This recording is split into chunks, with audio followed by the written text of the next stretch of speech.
So you've got your list of motivated people you're calling. Somebody actually says, yes, I would sell my house. And you're like, okay, oh God, what do I do now? Hey, what's going on, guys? My name is Alex. I am a real estate investor, and I want to make these videos to share with you the things I'm learning, the challenges I'm overcoming, the struggles I'm having, with the intention of you using this information and accelerating your own journey. So today, what is a lead in real estate? So you've got your list of motivated people you're calling. Somebody actually says, yes, I would sell my house. And you're like, okay, oh God, what do I do now? That's what I want to talk about today. How do you determine if this person is actually worth spending your time with?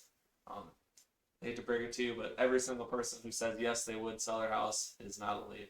I certainly fell into that trap in the beginning. That's the goal of this video too, is to help save you time. You only make money on the phones when you're talking to motivated people who you can actually help. So the less time you spend with those people who you can't help, the more time you spend with people who you can't help. And I like to think about it, if I can double the amount of time I spend with motivated people, I can double my income. So it's a big time saver for sure. So hopefully that's what you guys get out of this.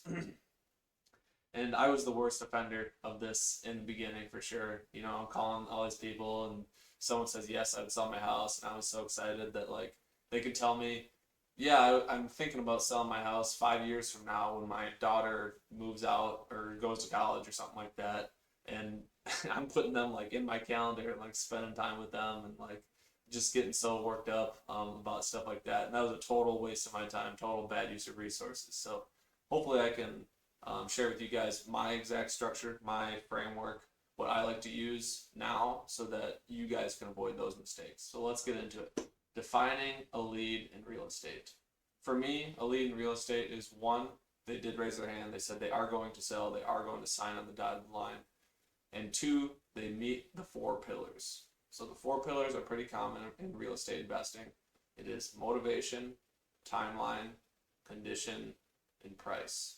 And you'll probably hear those more in your investing career. Those are the four pillars, right? So we need to be a good fit on the four pillars, and they need to be, raising their hand saying, hey, I'm going to sell in the near future. So if both of those things are true, now they're a lead. And we can go into more in depth on each of the four pillars here. So starting with motivation. This is, in my opinion, by far the most important out of all of the four pillars. So this is, why are they selling the property in the first place? In reality, I think every other pillar is kind of just like a proxy for motivation as well, just kind of getting more information on the motivation. So this one is really the key. Like they have to have a reason to be selling the property. They have to have a reason to want to work with you. If there's no reason to work with you, if you provide zero value, then they're not going to work with you, and they shouldn't. And you shouldn't try to convince them. Not only you shouldn't try to convince them, but you're not going to be able to. So it's an absolute waste of your time at that point. If there's no reason for them to work with you, it's time to split. I would like to note though, there are multiple reasons someone would want to work with you, right? I like to break it up into pain and gain. So pain is the more obvious ones, right? That's my tenant is not paying rent. They're trashing the house. I'm going through an eviction.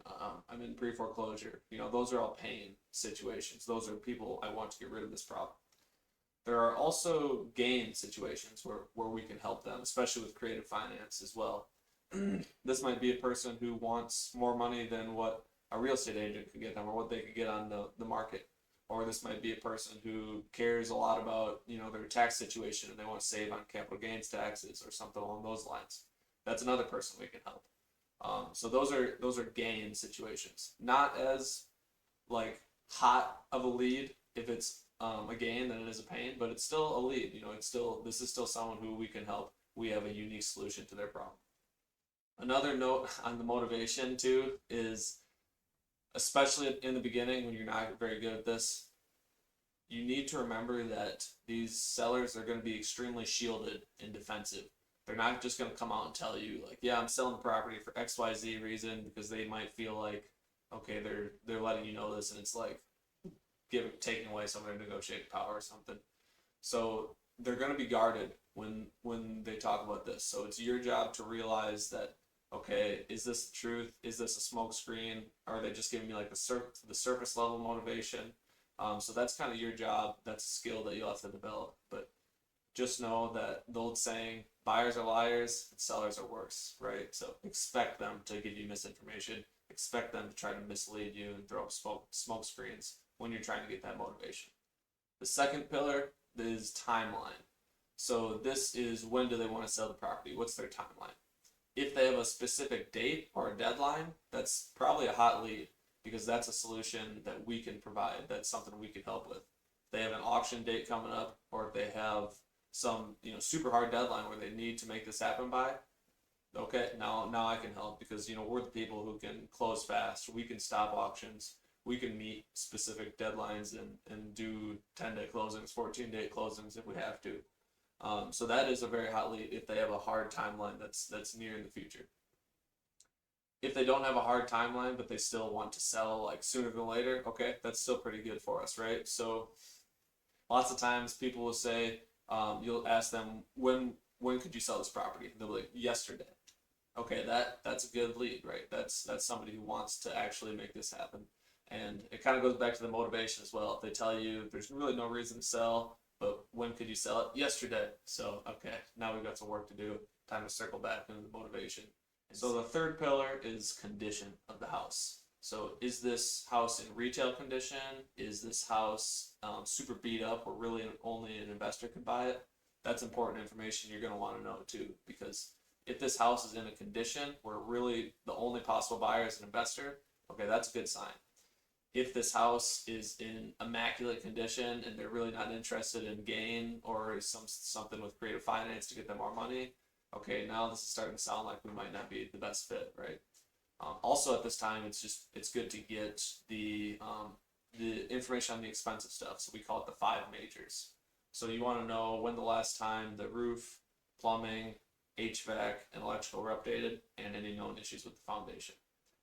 On top of that, it's usually good to know when the last time the kitchen and bathrooms were updated, because with that information, you can get 90% of the way there, honestly, with your rehab budget. So that's condition. The last of the 4 pillars is price. So this is, what price do they want for the property? And this is also, again, kind of a gauge for motivation, right? Because if market value is 300 and they're asking for 150, okay, clearly motivated. If they're asking for 500, probably not that motivated, right? But it's kind of just a gauge. You want to ask that question for sure, and that'll tell you, one, how motivated they are, or maybe how much research they've done, or how they came up with that number too. That's a very important thing to ask. I always like to get their price, and then, Mr. Seller, if you don't mind me asking, how did you come up with that price? And then they'll kind of tell you, and that'll really help give you some more information as well. Another good question might be to ask, if they're asking 300,000 and the property needs a bunch of work and market value is 300,000, you might say, like, Mr. Seller, if no one comes up to that 300,000, what are you gonna do then? Or what are your next steps? Or something along those lines, and that'll kind of tell you, like, is 300,000 like the actual number they need? Because price is often a deceptor, right? People are just gonna say a number, but in reality, like, that's not the actual number that they need or needed to get. They're just trying to, like, anchor you high or something and then provide room to negotiate. So price can be a deceptor, but it is a super important thing to get. So those are the 4 pillars, right? If you can identify a person who wants to sell their property, is going to sell their property, and they're a good fit on the 4 pillars, that is a lead. That is someone you put in your database and you spend time with them, you put them on your calendar, and you follow up with them.